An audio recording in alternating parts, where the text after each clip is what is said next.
Coming!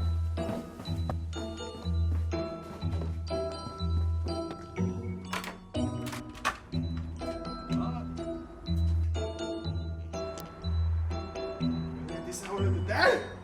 It's not cool. Alright!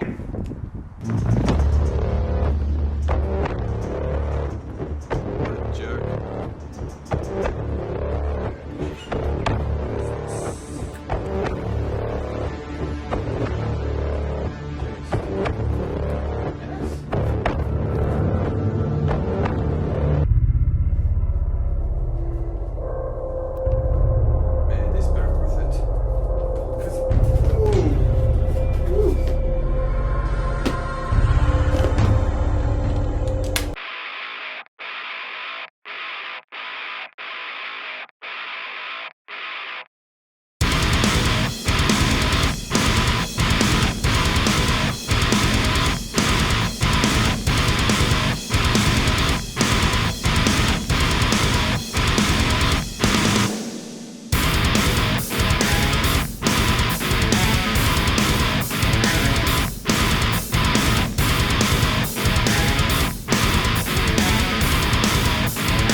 Now you might be wondering, what is this killer tone that I'm using? Well, you're in luck, because I'm about to show you exactly how I dialed it in.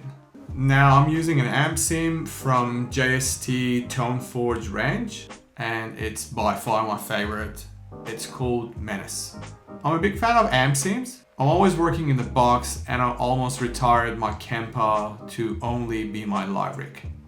This sim in particular looks exactly like the front of an analog amp.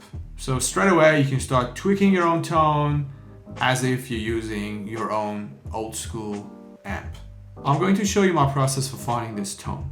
But believe me, you shouldn't have any problem finding your own tone with this plugin. But for those interested, I'm going to take you through a step-by-step. Let's do it. 1. So for the first thing, I went straight into tweaking all the knobs on the main amp page. As you can see, it's all self-explanatory. You can see all the knobs here. There you go. 2. Then I set up my overdrive pedal in the same way I would normally go about dialing in a tuba screamer in front of my amp. Although on my tuba screamer, I would normally have my drive set to 0, but in this case, I have it at around 11 o'clock. In case you're not familiar with the concept of using an overdrive pedal, in layman's terms, it's normally used to add punch and clarity to your tone, and a bit of an extra oomph. 3. In the impulse section, I stuck with default JST, cabinet IR. I found it really good. In the microphone section, I end up choosing the condenser mic, which is one of the 4 options provided.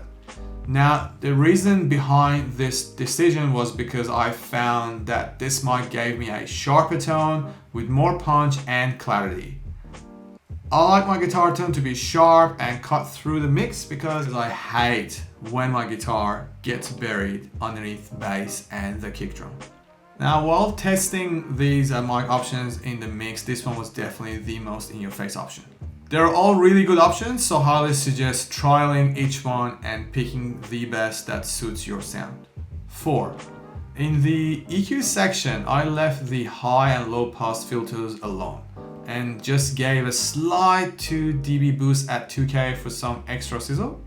Other than that, I tend to leave the EQ section alone and get my results from the amp itself. This EQ move is so minuscule that it's barely worth mentioning. But anyway, on to the next section. 5. On to the last section. The limiter is a very nice and simple layout, by the way. I use this section to give the tone a bit of an overall boost. I'm only slightly compressing the signal, but it definitely makes a big difference. 6. Last but not least, I set up my noise gate, and that will be different for everyone, but mine is at -60. With all this said, you can load this plugin on its default setting and it would sound great. There you have it. That's how I get my tone. Not too hard, is it? I'm Max from Nucleust, and we are a metalcore band from Perth, Australia. Alright, so until next time, cheers!